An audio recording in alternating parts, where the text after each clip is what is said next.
So, Philippe?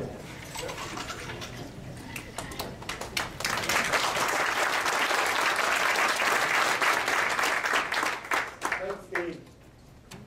I have to figure out your remote like yesterday. Wait, yeah. So, yeah, that's me. I already spoke about me yesterday, so we'll skip that. A few warnings. A lot of software engineering presentation will belabor on, how we're about to solve the software crisis. They will give you frightening numbers issued from the Chaos report, from the Stanley group, or tell you that the internet is going to solve all that. So I won't make too many remarks on that. Sorry about that. Also, in this kind of crowd, I'm getting really, really tired about the 15 minutes on the Agile Manifesto. So I'll pledge to you to avoid or minimize the number of references to the Agile Manifesto. So, very often, we're asking, are you agile? Actually, this is the main question that Steve is asking around the city nowadays. Are you agile? What does that mean? And people say, yeah, we're using method XYZ, we've read all the books, and therefore we are agile. No problem. Oh yeah, our process, I checked, it's perfectly conformant to the Agile Manifesto, being that's one reference. And therefore, we are agile. Or sometimes, in forms that are a little bit more complicated than that, we are agile because we say we are. We're not waterfall, therefore, since it looks like the world is binary, if we're not waterfall, therefore we must be agile. Or with some other complicated things, we are in a chaotic, collaborative, streamlined, space there. Therefore, we are agile. Ken said it yesterday, picking the word agile was a great coup from a marketing perspective, because who does not want to be agile? We're welcome in our non-agile organization. So there's been many studies that contrast agile versus something, agile versus traditional. As an academic, this is a recent change of career. I get many papers to review where people look at something agile and they contrast it with the traditional way. But they don't say what the traditional way is. Sometimes they say waterfall, and I ask them, what do you know about the waterfall? You look a little bit young to know anything about the waterfall. So it's very difficult to define what agile really means. So I looked at all the great authors, and I like this definition from Jim Highsmith. Agility is the ability to both create and respond to change in order to profit in a turbulent business environment. The problem with definitions like that, it's hard to sort of make them concrete, that we can all adhere to that, but it's in practice, what do we do to achieve that? Sanjeev, who was speaking to some of you yesterday, tried to sort of say, well, there's some commonality around all these agile method, practices, processes, things like that. They tend to all be iterative and incremental. They try to focus on small releases. This seems to work very well when you have collocation. There's this issue of having a release plan and a feature backlog and iterations. And there's some commonality to them, but I'm not sure that we want to define agile just by checking things on a list of things that may be covered. The word agile is not new. People haven't invented that in 1995 at Uppsala. Some of you may know this pub in Paris, the Lapin Agile, the nimble rabbit. We could say, oh, nimble, that's another useful word. It's pretty well known because it was the favorite, how would you say that in English, hangout of a famous painter, Picasso. Anyhow, end of the parenthesis. For me, agility, when I look at it, and because I've studied ethnosociology and intercultural stuff, agility looks more like a culture. what is a culture? Well, it's also one of those very hard to define concepts. Culture, the best definition I found so far is this one. Culture is a fuzzy set of attitudes, beliefs, behavioral norms, basic assumptions, values that are shared by a group of people and that influence each member's behavior and his or her interpretation of the meaning of other people's behavior. So this was defined in a totally different context than software development. But when I look at the Agile community, the big one and the small one and the medium-sized one, like the one that's in this room, I think that that seems to reflect what agility is. It seems to be more like a culture. So culture has some beliefs and norms, things that we really feel strongly about. Sometimes it's because we've learned it. Sometimes it's because we met somebody that actually impressed us and we had some interesting presentation or read an interesting book. Sometimes it's because we have made some mistakes and we have scars to show. And this drives some value. The value hopefully reflects those beliefs, otherwise we're sort of schizophrenic. And in turn, this drives our behavior. If we have behaviors that are not in accordance with our values, there's something wrong. Now the behaviors reinforce the culture, that is, reinforce the beliefs and the norms. When you look at how people behave in the group where you are, you tend to adjust your behavior to the norm. Not all people do that. There's always the weirdo that wants to do something very, very differently. But in general, this is what happens in a culture. Values. Yeah, there's some of that in the manifesto. Oops, second reference. Going too fast. I've described a couple of years ago agility as a memeplex. So what does that mean? A meme is a small chunk of culture that is easily described and can be transmitted relatively rapidly from one person to another person.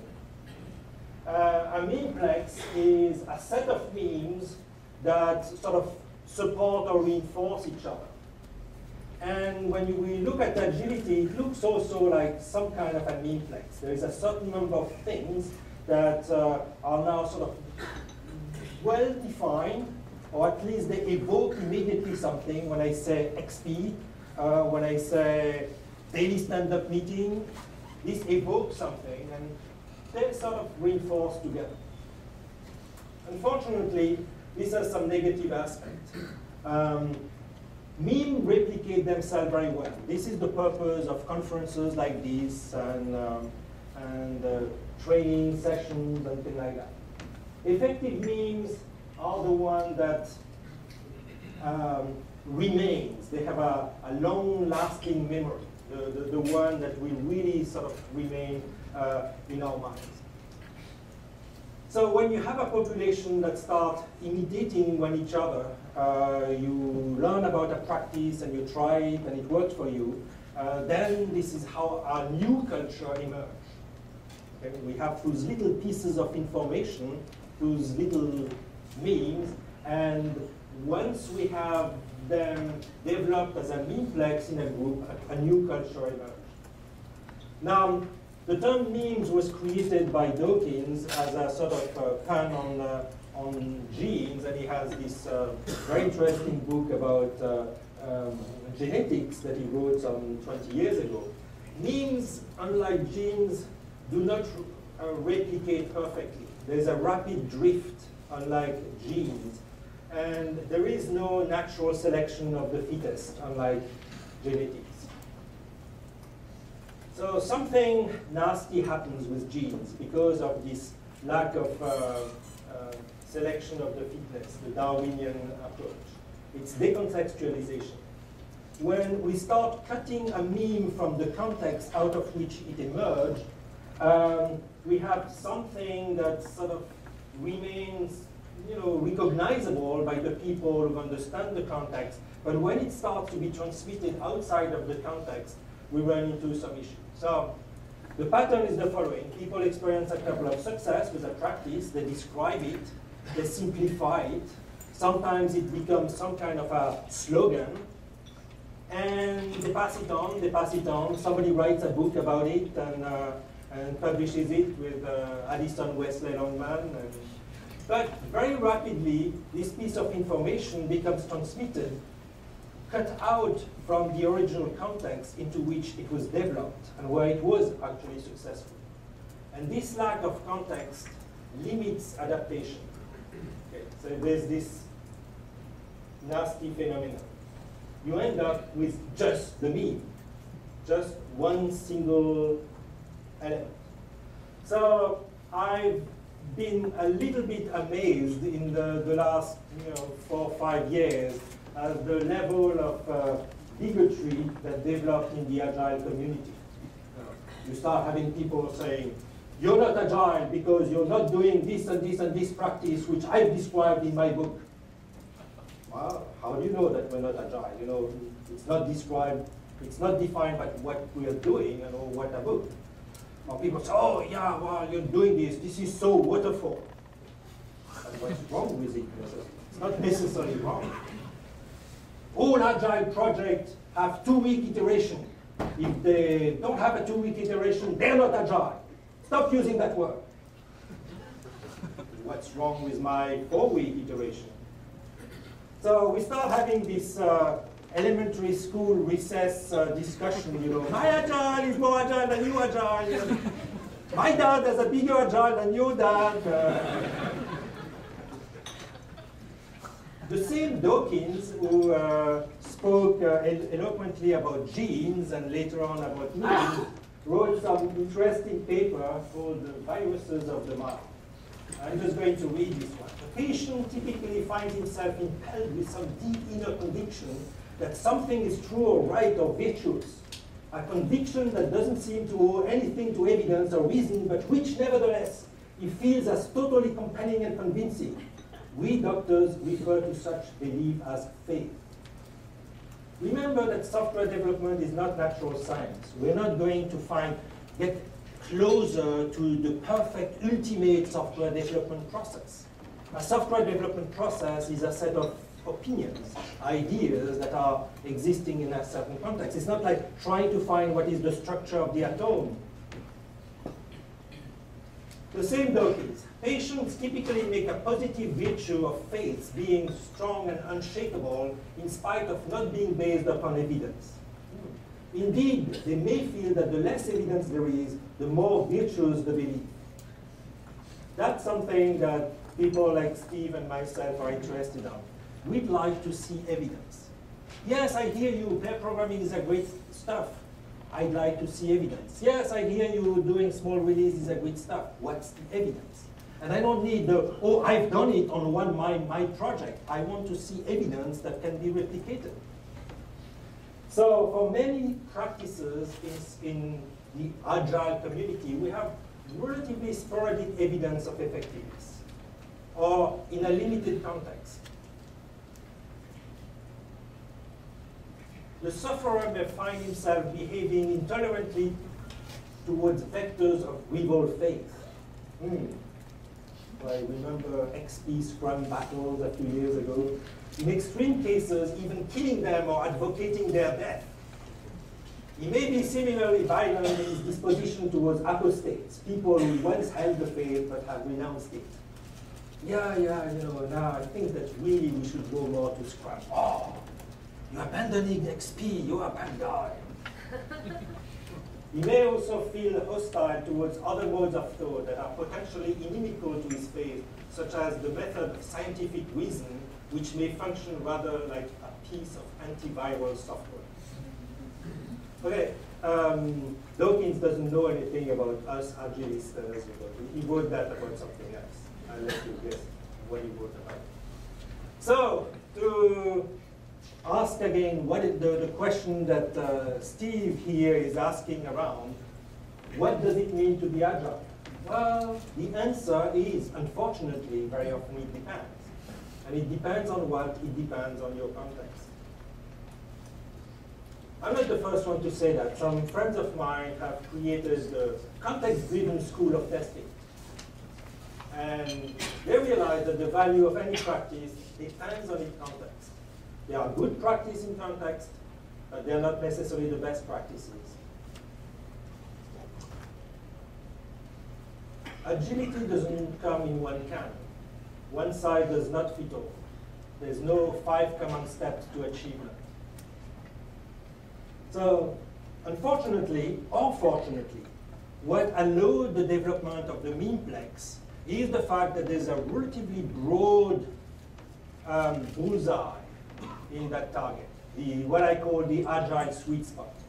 When you have 10, 12 people, they're all in the same building, they're very dedicated, they work on a single project, they work on what I call a social technical system, something that has user interaction with a machine, with a web or some screen and keyboard and mouse.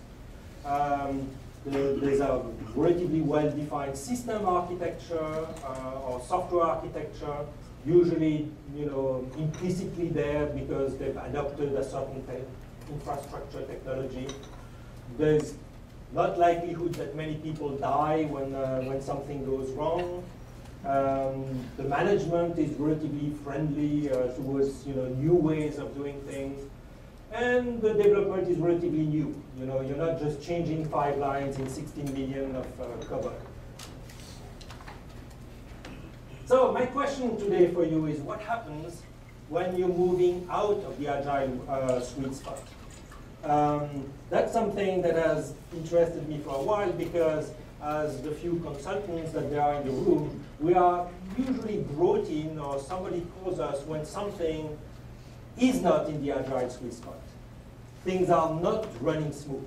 We are not 12 people collocated developing an application with HTML, MySQL, and a few things like that. We are outside of the sweet spot. And remember what Rick said, projects sometimes evolve in ways that are not predictable. Maybe we started in the sweet spot, but the life of the project has driven us somewhere towards the edge.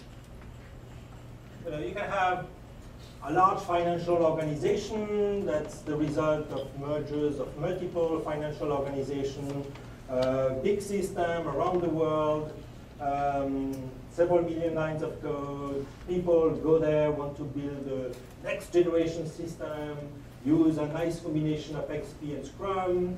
Things are running smooth. They have 2 weeks iteration, doing it by the book.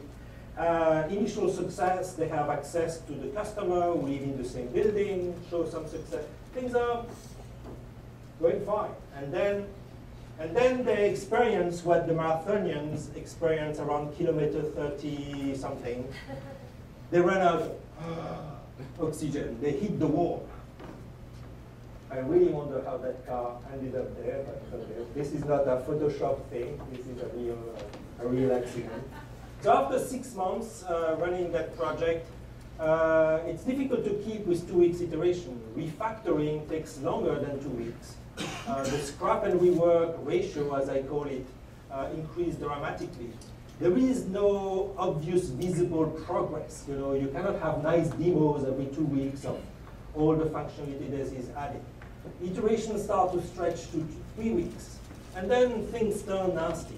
The team is relatively big. There's about 50 people. There's a lot of finger pointing. And, you're not agile. This is not the agile way of doing things. Well, we shouldn't not have done this. And the project comes to a halt. Another example, in the aerospace world, there's all kind of difficulties there. Usually there's a large amount of legacy code. Organization works on multiple projects. Some people are involved in multiple projects. They try to be more iterative and agile and start to have 4 weeks iteration, which was already a big progress over the 6 months iterations. Some applications, however, are safety critical. They hit the cockpit and therefore are subject to all kinds of externally imposed rules. There is this frightful character called the DER, the designated engineering representative from the FAA that wants to look at every single piece of reasoning and every single piece of document. So there's some cultural resistance there to doing things the agile way. And when you start mixing different population there, the culture doesn't gel. We have actually cultural wars. Big factory stuff, big automation, something difficult, somehow safety critical. When one of those wheels fly across the floor plan, you don't want to be in the trajectory. You know, they weigh a few tons. So an example would be large paper mill control. There's lots of physics behind it. So you need a lot of physicists to work out some relatively complex formula. It's not like, you know, just interacting with a keyboard and a mouse with something. There's hundreds of processors that control and sense all kinds of things. So it's very hard to test. You cannot just, each tester have a little plan in his office. You cannot deliver things to the plant every 2 weeks. So it's more like a yearly cycle, and doing an update is a relatively complicated thing. The organization has many medium-sized overlapping projects. Because it's relatively difficult to have closed cycles, people tend to multiplex themselves over multiple projects. So that doesn't make things quite in the center of the bullseye. Well, I have many examples, and I collected even some more from speaking to a few friends around the world. The pattern is usually the following. An organization wants to be agile. You know, we are past the chasm, as Moore would call it, and we are just the early adopters. We're not the early majority. We're not the early adopters anymore. So we want to be agile. So we get all the proper training and consulting, and we see all the good companies. Some of them are our sponsors today. And we try to apply the thing that we've learned in the training with the help of our mentor very hard. And we do not get the right or the expected result. And very often those organizations are discouraged, and they have a tendency to want to throw things out of the window. It reminds me a little bit the hype cycle from the Gartner group. They didn't wrote that about agility, they wrote that about software tools and that kind of thing. So there's the technology trigger, there's the peak of inflated expectations, there's the throw of disillusionment, and then comes slowly the slope of enlightenment and the plateau of productivity. I think that about adopting an agile practice, a lot of companies go through that, you know, and we see them usually calling the consultant just after this big fall there. Come on, we couldn't cut the development time in half. Wasn't that the whole purpose of becoming agile?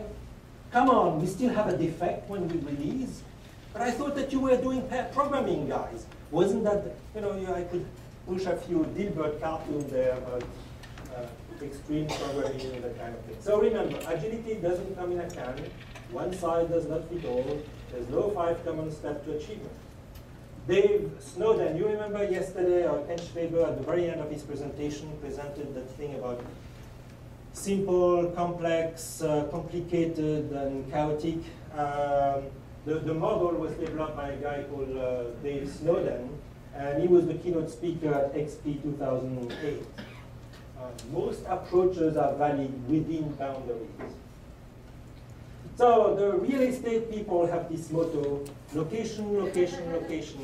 My motto here when I look at software process in general is context, context, context.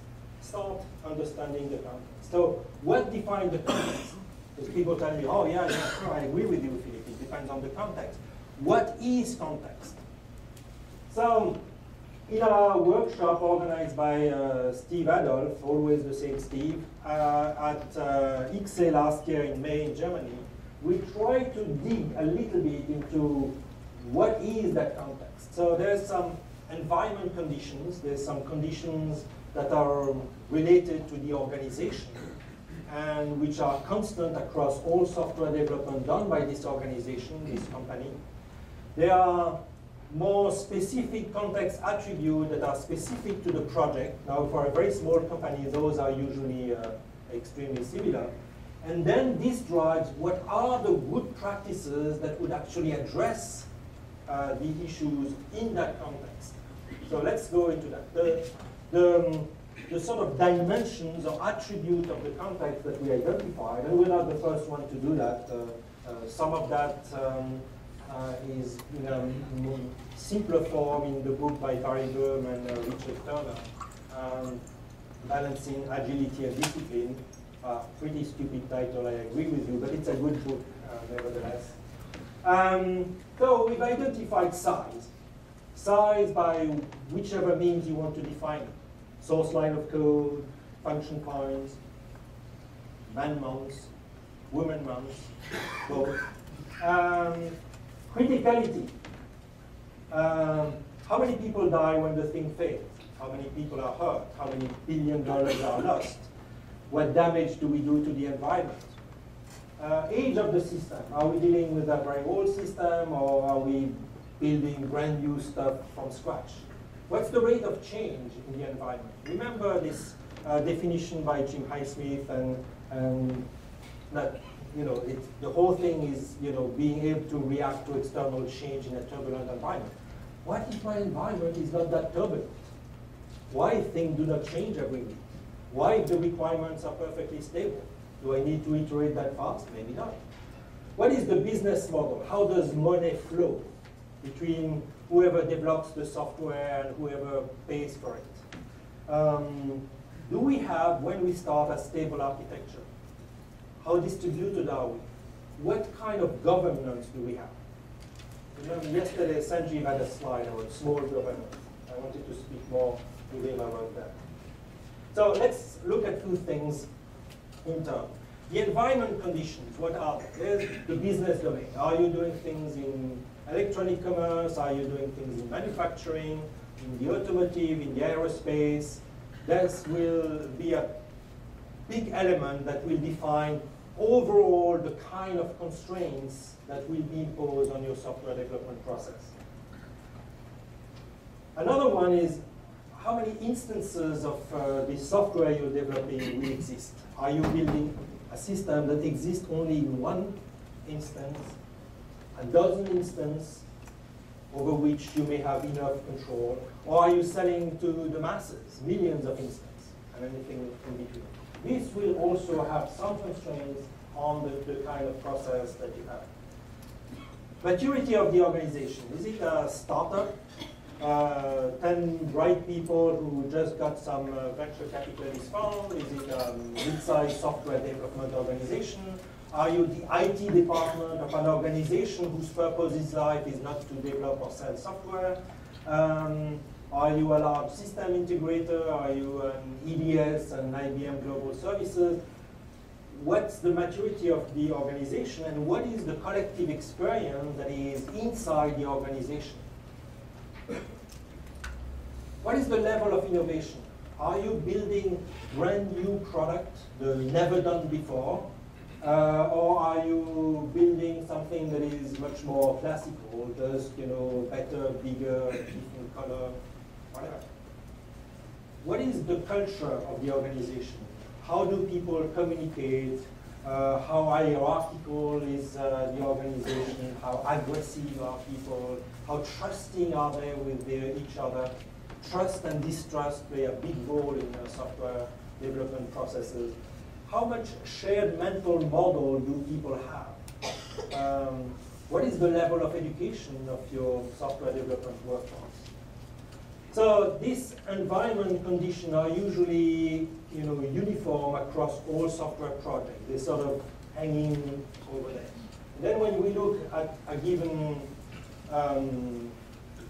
project, they will influence our context attributes. If you remember, size of the system, criticality, age, and so on. So there's some influence there. Certain business domains tend to have only very large applications. Certain business domains tend to develop only safety critical systems, and so on. The level of innovation will probably affect the age of the system, and the rate of change, and not having a stable architecture, and so on. So the ones on the left will have a sort of big influence on predefining the range into which the ones on the right can evolve. And then the ones on the right will drive your selection of the good practices, or the level of adaptation that you need to impose to those good practices before deploying them, rather than just trying to do them by the book, or had the guy told you in the Oak Group during the training. So size, criticality, age of the system, rate of change will influence how we're going to do planning, how we're going to iterate, should we release often? Remember the paper mill, we're not going to release it every week, and so on. So that's what's going to drive them.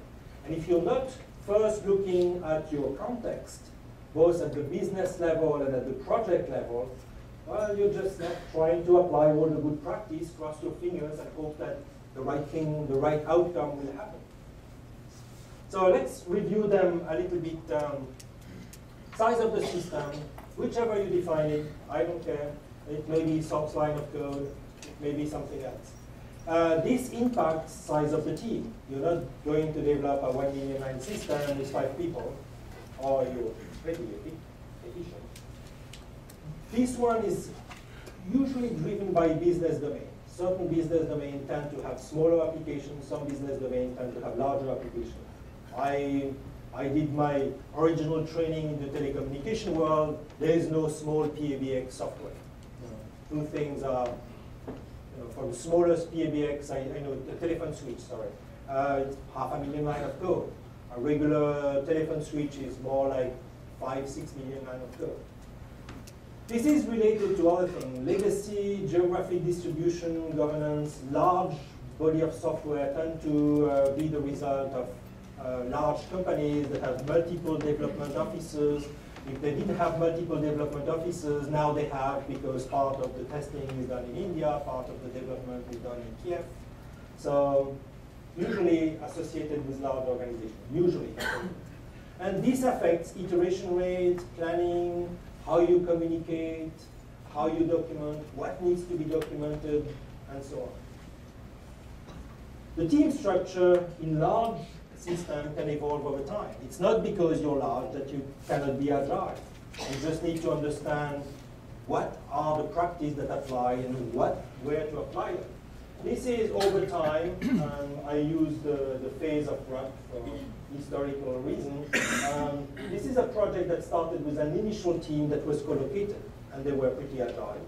And as the team grew, it split itself in 3 teams which had different functions: an architecture group, and a prototyping group, and a management team. And now we needed to expand that to a much larger organization. So we had teams organized around sets of features, and teams that were looking at more the infrastructure with a lot of dependencies between them. The architecture team shrunk and sort of overlooked the big technical issues and tried to make sure that these people had nice clean interfaces between them. The prototyping team also spun up an integration team, receiving all the software regularly. Well, the team that I put in green could use agile practices pretty much, by the book, thanks to having an infrastructure around it that provided the extra communication, the scrum of scrum that Ken was describing on this podium yesterday morning. So putting in place some additional practices to make sure that the green boxes could operate in a relatively agile fashion. Not completely isolated from the rest of the world. They still have to deal with other colleagues from other teams, but you can scale things up. Criticality. I've been involved until around 1996 with a lot of software that kills, whether it's in the defense industry or the nuclear industry. This is a French nuclear power plant where some software that I developed ended up going many, many years ago. There, people try to be much more careful in the way they do software. And not just for their own sake, but because a lot of people outside of the organization would want to make sure that not much damage can happen. So people try to build demonstrably correct software. They try to rely on formal methods. They try to rely on very extensive testing. Sometimes you build a simulator that's bigger than the software that you want to test. I've seen a simulator to simulate the environment to test the software that was about 4 times bigger than the software that was being tested. And you're audited by external agencies. That's, you're the Matheson people, that's where the FDA people come and want to check every single line and tell you why isn't that title in font 12, or stupid things like that sometimes. So this is very often driven by your business domain. Not every single company delivers control system for nuclear power plants. But okay, that's pretty interesting software. The rate of change is relatively slow. The external condition, it's not like your customer will come with a new customer user story every other week. So that's not where the source of the problem relies. But there's a lot of issues about documentation, about testing, about inspecting things, about having traceability, about automating a certain number of things. So, age of the system. Are we speaking about the evolution of large system, brownfield development, or greenfield development? It's often related to size.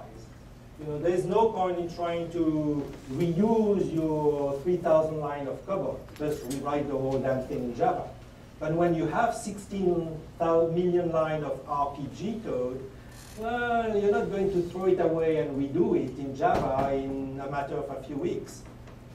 So age of system is often related to size.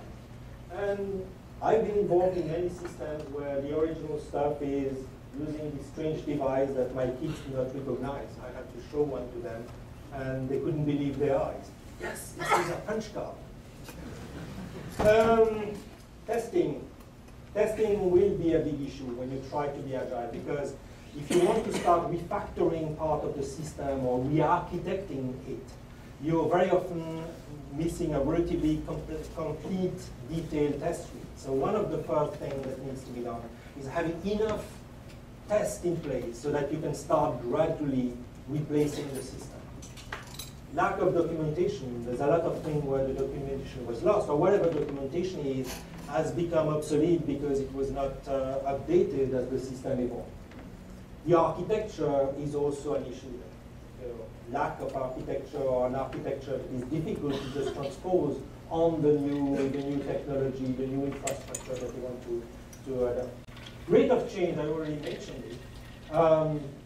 Since agility, by the sentence of Jim Highsmith at the beginning of this presentation, is a lot about adaptation, much more than anticipation, detailed planning of whatever is going to happen. It tends to be more, receptive and accommodating to changes. But not all projects are subjected to a high rate of change or to requirements that are being built as the software is being built. So this will depend. When I speak about change, it's not also external changes. Yes, there are the externally imposed change, the one that comes through your product manager or product owner who's in contact with the marketing force and the sales force and directly the customer. But there's also internal change, change that comes sort of laterally, change in legislation, change in regulation, which again is going to hit the people who develop things in regulated environment. One thing that seems to hit a lot of companies, while we in Canada thought we were protected from that, it was some US thing, is Sarbanes-Oxley. Sarbanes-Oxley is going to affect us big time because it has sort of rippling effect. Organizations that are subjected to Sarbanes-Oxley need to make sure that whatever other software they use and integrate and is also compliant to the regulation. So this is hitting us soon. So there's a lot of things that will make change in some way an interesting factor to look at when we look at context. What is actually the rate of change, and are there change that come internally, that come from the side, or really the change that the agile method would like to embrace, the change from the customer side? Business model. Are you going to a commercial market? Is it bespoke software, as our friend from the UK call it, software that is done just for one organization. In-house development. You're not a software development organization, but you develop software internally.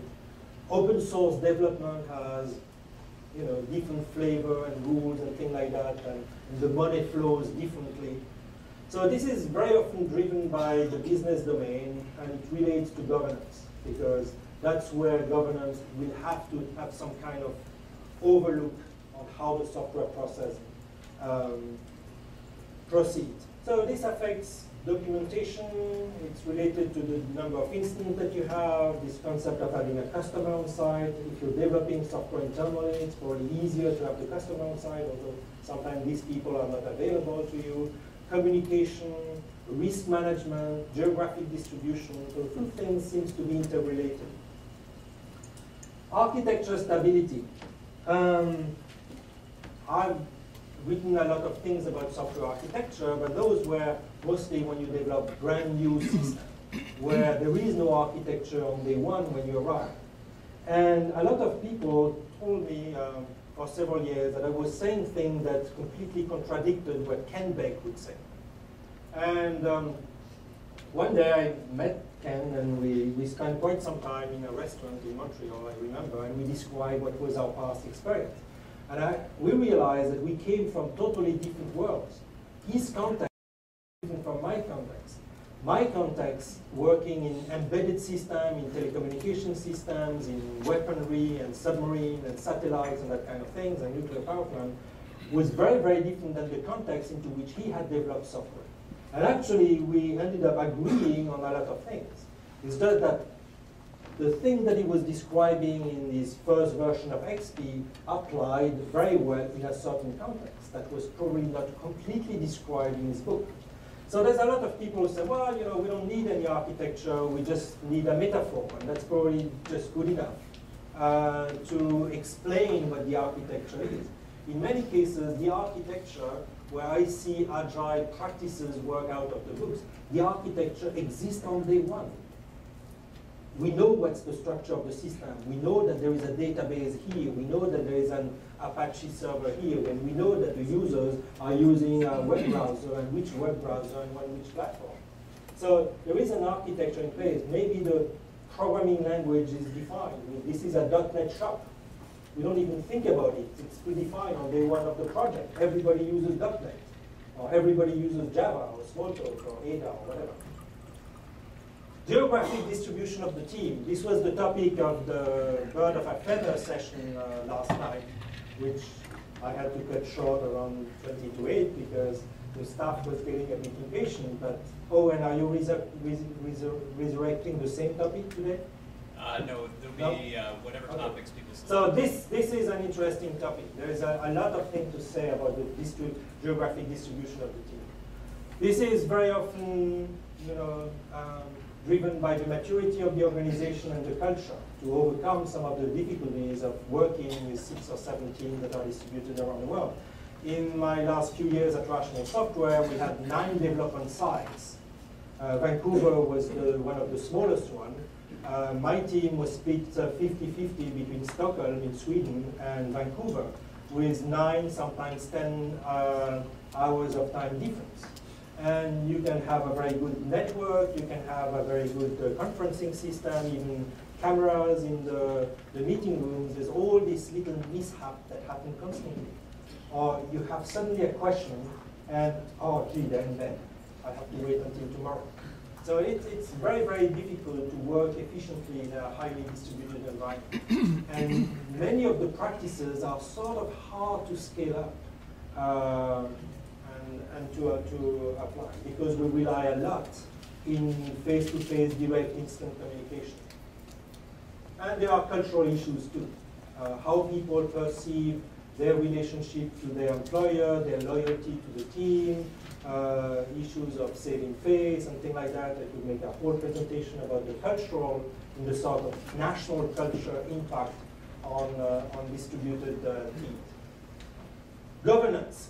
What do I mean by governance? There's 2 key aspects to governance. There's a sort of structural aspect. What are the chains of authority responsibility communication, the org chart, who's the boss, and who do you report to.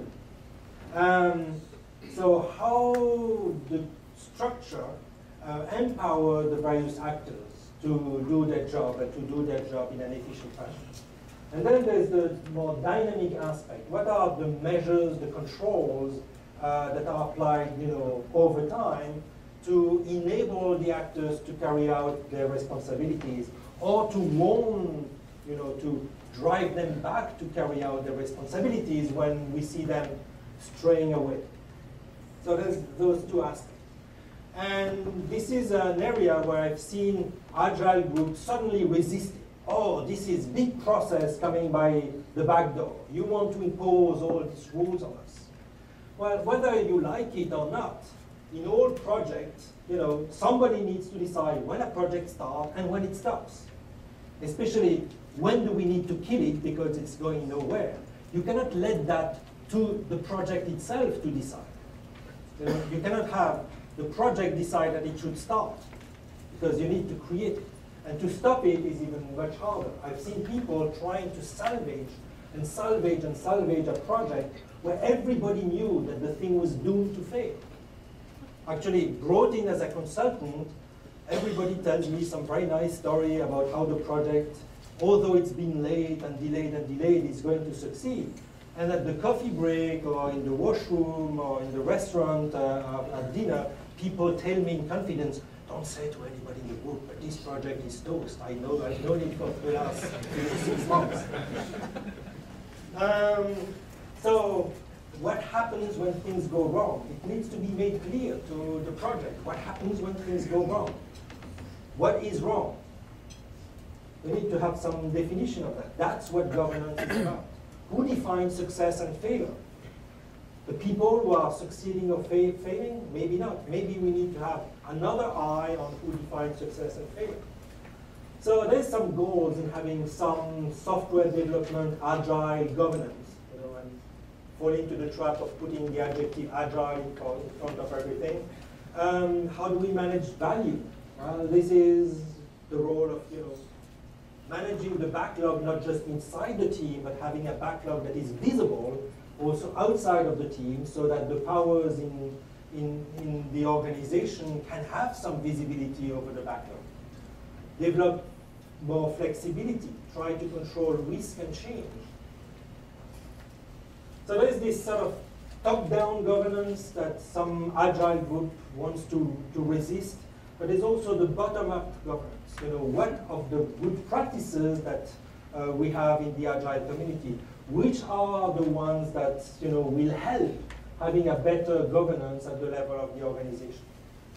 So there's a lot of things here that are related to the maturity of the organization, to the culture, the level of trust in particular that exists, or the level of distrust that exists, especially when this is combined with a distributed organization, when things are outsourced to outside of the organization and that kind of thing. So this affects how do we do planning, how we adapt the process, how we document certain aspects of the process, and risk management, which is a constant, whether you're agile or not agile, or waterfall, or you name it, V-model as the German risk management is certainly a constant. So, to summarize, we have some environmental attributes or variables that are usually associated to a certain business domain. These have some influence on our all 8 components or attributes of the context. And these, when you finally understand them well, will help you select or adapt out of the big bag of agile practices, the one that will be suitable for your own environment. And there is some kind of sort of feedback loop a little bit. So if we come back to my notion of the sweet spot, that bullseye of the target, the sweet spot is around 12, not around 300. The sweet spot is mostly for systems that are not that critical. When they become critical, you'll have to do some practices that, some some people will brandish a meme and say, the Agile Manifesto say we shouldn't do all that documentation and we should speak more to each other. Yeah, well, sure, but you're not going to convince your DER, your designated engineering representative from the FAA or the FDA, just by saying, come, we'll talk. Greenfield, medium to high. If the rate of change is very low or almost null, well, there's a certain number of practices that you might want to adapt. In-house, probably better. Open source, probably.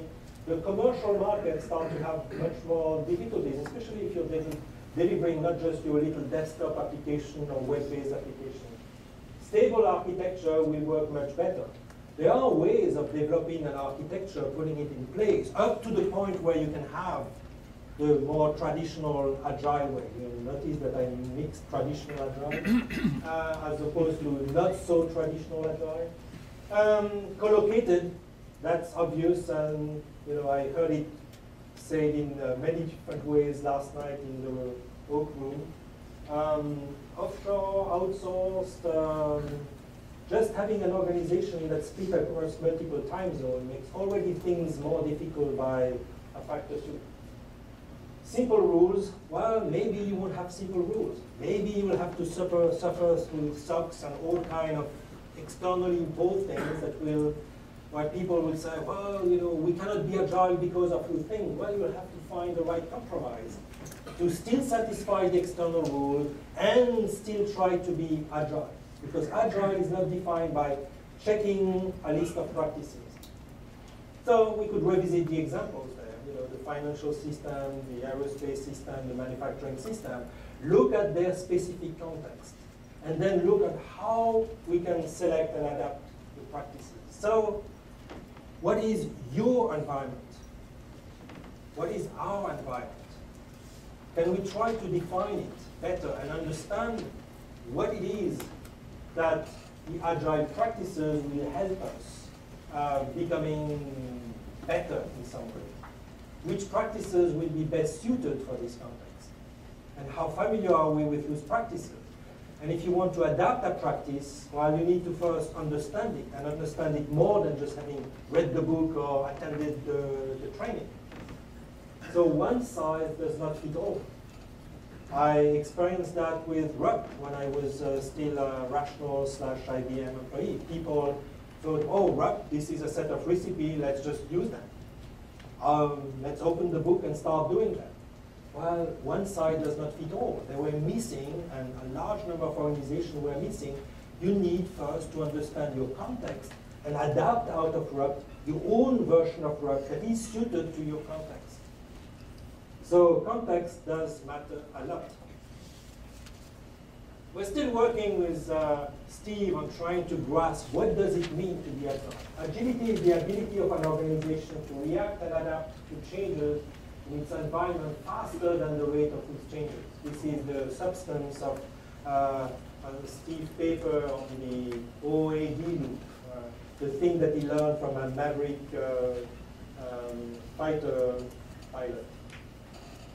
So, non-agile or good practices, because there's a lot of those good practices that existed long before the word agile was used in the software development world, and some of us in this room have been long enough in that world to know them.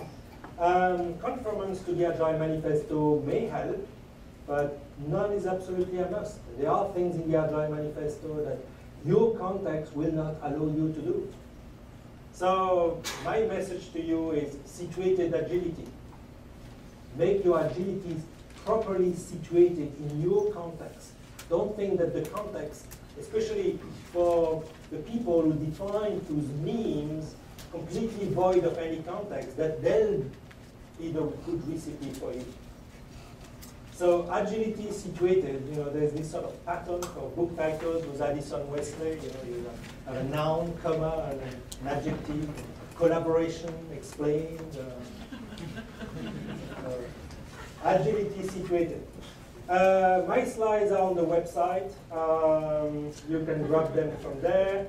I have a few references. There's a lot of people, good people that I drew good stuff from.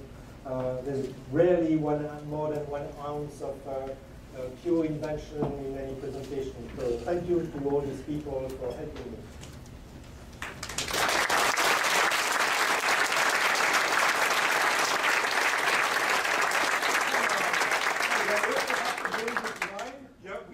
Well, you're a speaker. You get the bottle of wine.